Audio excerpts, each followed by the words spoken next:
Sesungguhnya dulu pernah ada beberapa ahli bid'ah itu nanya, dan biasanya memang kalau ahli bid'ah ini, mereka ini adalah orang-orang yang bodoh, pertanyaannya ngawur, apal satu dua hadis, udah bisa mengkafirkan, mensyirikkan, ngata-ngatain orang, begitu. Kemudian udah begitu juga suka bertanya pertanyaan orang bodoh.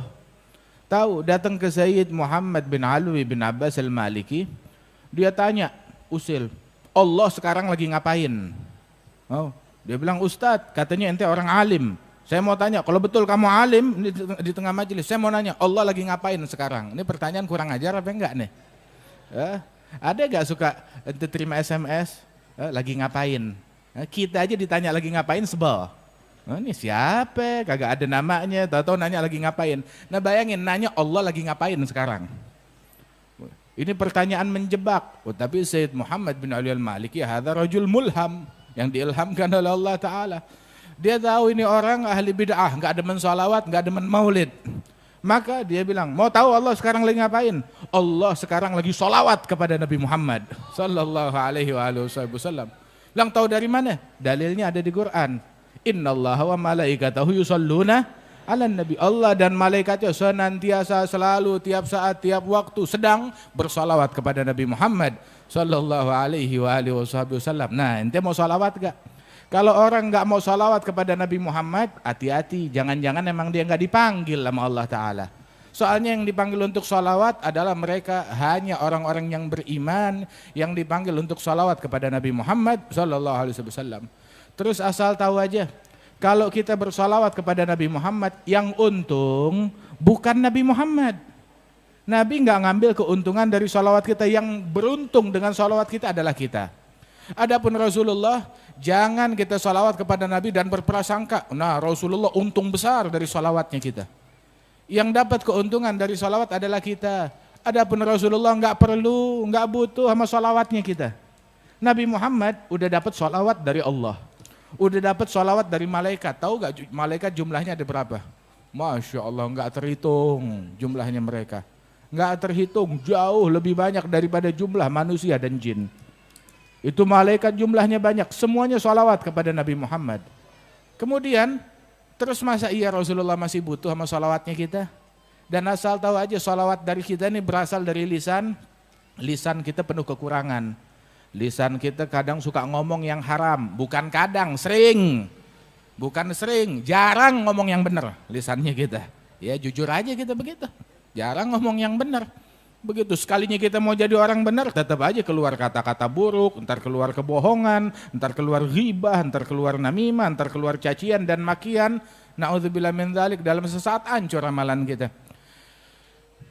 Kita ketika sholawat keluar dari lidah kita lidah yang kotor, betul kan? Tetapi sholawat justru insya Allah yang mensucikan lidah kita, mensucikan hati kita, mensucikan amalan kita. Ketika seseorang bersholawat kepada Nabi Muhammad, imbalannya apa? Man shalla alayya salatan wahidatan sallallahu alaihi biha asyara. Yang sholawat kepadaku satu kali, Allah akan membalas dengan bersalawat kepada hamba tersebut 10 kali. Kita salawat kepada Nabi sekali. Salawat kita, salawat dari orang yang lalai, yang mulutnya kotor, dibalas dengan salawat dari Allah 10 kali. Allah yang maha suci, yang maha agung, yang maha mulia, yang maha besar subhanahu wa ta'ala. Salawat buat siapa? Buat kita. Begitu. Berapa kali? 10 kali. Sahih Ratib Al-Imam Abdullah bin Al-Haddad waktu menyebutkan hadis ini, dia bilang asal tahu aja, satu salawat dari Allah untuk hamba itu cukup untuk keperluan hamba tersebut dunia dan akhirat. Satu salawat dari Allah untuk hamba. Bagaimana kalau 10 salawat sebagai imbalan dari satu salawat yang kita berikan kepada Nabi besar Muhammad sallallahu alaihi wasallam.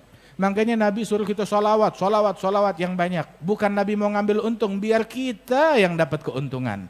Dengan salawat kepada Rasulullah sallallahu alaihi wasallam, sebab dijamin amaluna bainal qabul wa raddiha. Amalan kita antara qabul diterima atau ditolak, semua amalan. Allah hanya menerima la yaqbal illa thayyiban, hanya menerima yang bagus. Amalan kita ini antara diterima dan ditolak. Ada yang diterima, ada yang ditolak. Begitu.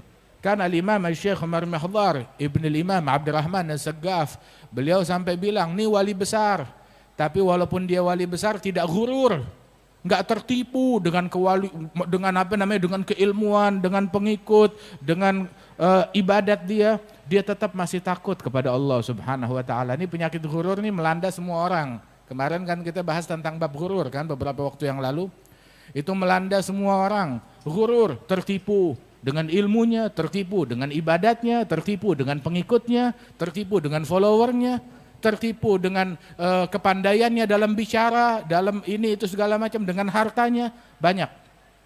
Ini beliau ini amalannya banyak, ibadatnya banyak. Di antara amalannya beliau itu dalam satu nafas dia membaca ya Latif, ya Latif, ya Latif 1000 kali dalam satu nafas. Berapa nafas kita sehari? Masya Allah. Jangan heran abahnya beliau menghatamkan Al-Quran. Itu siang 4 kali hataman Quran, malam 4 kali hataman Quran. Zikirnya banyak, ibadatnya banyak, wali besar, ulama besar. Itu beliau, walaupun ibadatnya banyak, keilmuannya banyak, namun beliau menyatakan bahwasanya lau alimtu annallaha gabila minni tasbihah wahidah la dayyaftu ahla tarim ala laham wal bur muddata usbu' syukraniyah lillah. Seandainya saya mengetahui kalau Allah menerima amalan saya berupa 1 kali ucapan subhanallah diterima oleh Allah, saya bakal bikin syukuran. Syukurannya apa? Saya undang penduduk kota Tarim, saya jamu bukan sekali makan. 1 minggu saya jamu mereka, pagi, sore, siang, malam. Saya jamu mereka dengan gandum dan daging selama 1 minggu. Sebagai syukuran karena Allah menerima ucapan subhanallah. Nah, begitu. Amalan kita antara gobul dan ditolak. Walaupun orang udah amalannya bagus tapi selalu takut amalannya nggak diterima oleh Allah Subhanahu wa taala. Kan Sayyidina Ali bin Abi Thalib bilang, "Kunu bi gabulil amal aham ilaikum minal amal." Jadilah kalian fokus memprioritaskan gobulnya amalan itu lebih penting daripada amalan itu sendiri.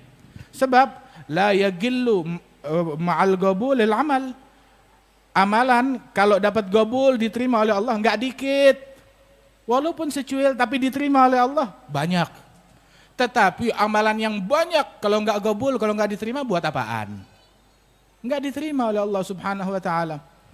Allah Ta'ala berfirman tentang Maryam binti Imran, fataqabbalaha rabbuha bigabulin hasan wa ambataha nabatan hasana wa kaffalaha Zakaria. Ketika Allah Ta'ala menerima gobul satu niat salihah, Rabbi ini nadartu laka lima fi batni muharraran. Saya nazar yang di kandungan saya mau wakafkan di jalan Allah. Enggak tahu yang lahirnya perempuan, tapi yang ini digobul, diterima oleh Allah Ta'ala, manfaatnya banyak, besar, hingga lahir Nabi Isa dengan segala mukjizatnya dan keistimewaan dan kemuliaannya beliau. Alhasil, amalan kita nih antara gobul dan ditolak, kita nggak tahu. Tetapi ada satu amalan yang dijamin pasti diterima. Apa amalan tersebut? Salawat kepada Nabi Muhammad. Kalau udah salawat kepada Nabi udah pasti diterima, dijamin diterima salawat kepada Rasulullah sallallahu alaihi wasallam.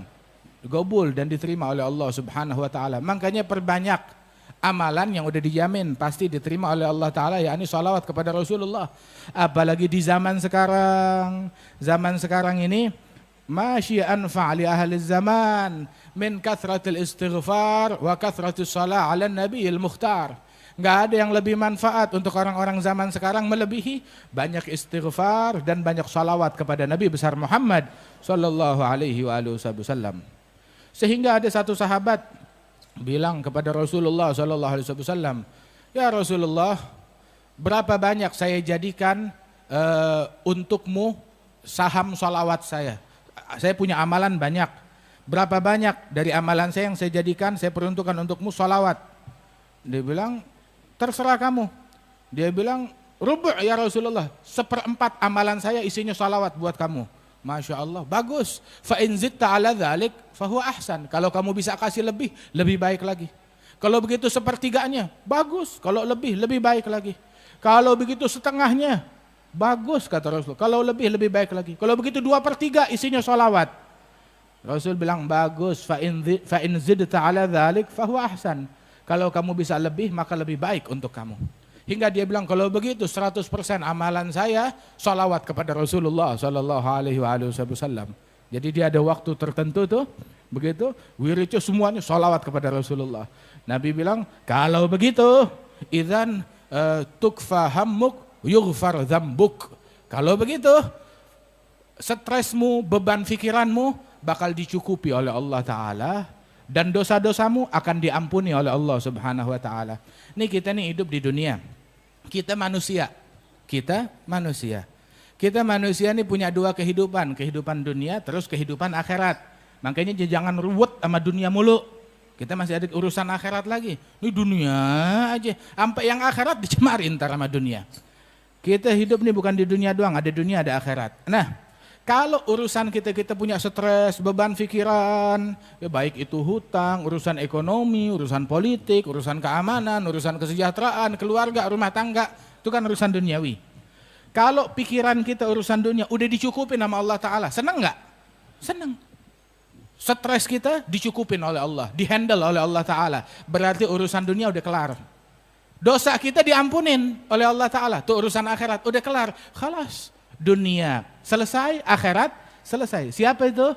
Orang yang banyak sholawat kepada Nabi besar Muhammad sallallahu alaihi wasallam. Nabi bilang kalau begitu urusan kamu, stres kamu dihandle, dicukupin oleh Allah. Dan dosa kamu diampuni oleh Allah Subhanahu wa Ta'ala. Beres deh urusan dunia dan akhiratnya dia. Dulu tuh ada Al-Imam Jazuli. Al-Imam Al-Jazuli, dia sekali itu jalan sama teman-temannya dalam sebuah safar perjalanan. Akhirnya mereka mau sholat, mau wudhu. Begitu, perkampungan agak jauh. Lihat di situ ada sumur. Alhamdulillah ada sumur. Lihat dalam sumur ada airnya. Ya tinggal wudhu kan. Nah sekarang mau ngambil airnya bagaimana? Enggak ada tali, enggak ada timba. Dia bingung. Enggak taunya, enggak lama tuh ada anak kecil datang. Lagi main dekat situ. Dia bilang, kenapa kalian pada ngelilingin sumur bapak-bapak? Dia bilang, kami ngelilingin sumur, kami mau ambil wudhu neng. Kita mau ambil wudhu, cuma kagak ada timbanya, enggak ada talinya. Bilang, emang kalau ngambil air di sumur ini perlu timba, perlu tali? Dia bilang, iya. Kita biasanya kalau orang kampung kita selalu ngambil air di sini cuma nggak pakai timba, nggak pakai tali. Tapi sebagaimana? Gini doang, deket ke mulut sumur, ke bibir sumur, diludahin tuh sumur, ditiup tuh sumur, tahu-tahu airnya naik, meluap, tumpah keluar. Nah, tuh airnya kalian. Gitu caranya. Itu Imam Jazuli heran, Masya Allah nih anak kecil, kok punya keramat kayak begini? Ditanya, kamu anaknya siapa? Ya saya anak orang kampung sini biasa aja. Tunggu, pasti ada sesuatu. Amalan kamu apa? Oh, saya diajarin tiap hari untuk sholawat kepada Nabi Muhammad. Emang berapa kali kamu sholawat dalam sehari? Ya enggak banyak, tiap hari saya sholawat kepada Nabi 15.000 kali. Belum pantesan, mangganya juga ketika dia niup, berkahnya Rasulullah turut keluar. Masya Allah, Nabi Muhammad SAW jalan sama sahabat. Itu jalan bersama sahabat, bersama pasukan, lihat di sumur kering, kerontang, kosong. Ya Rasulullah, sumurnya kering. Begitu. Tahu apa yang Nabi lakukan? Nabi meludah di sumur itu, langsung meluap airnya keluar. Sallallahu alaihi wasallam. Sekali lagi masuk, dia lewat lagi. Ada sumur gak? Ada, tapi kering ya Rasulullah. Begitu Nabi ambil anak panahnya, tancapkan ya anak panah ke dasar sumur. Ditancapin tuh anak panah di dasar sumur, langsung air keluar. Masya Allah, sampai meluap keluar. Sallallahu alaihi wasallam. Ini Imam Jazuli ngelihat begitu terpacu, ini berkat sholawat sampai bisa begitu. Akhirnya tahu gak? Dia merangkum sebuah buku isinya kumpulan sholawat kepada Nabi Muhammad Sallallahu alaihi wasallam. Jadi dia tuh kitab yang namanya Dalailul Al-Khairat, karangannya Imam Al-Jazuli. Dibaca, ada bacaan sholawat hari Senin, hari Selasa, hari Rebo, hari Kamis, hari Jumat, Sabtu, Minggu. Begitu terus. Begitu diulang-ulang setiap hari biar ada sholawat kepada Rasulullah Sallallahu alaihi wasallam.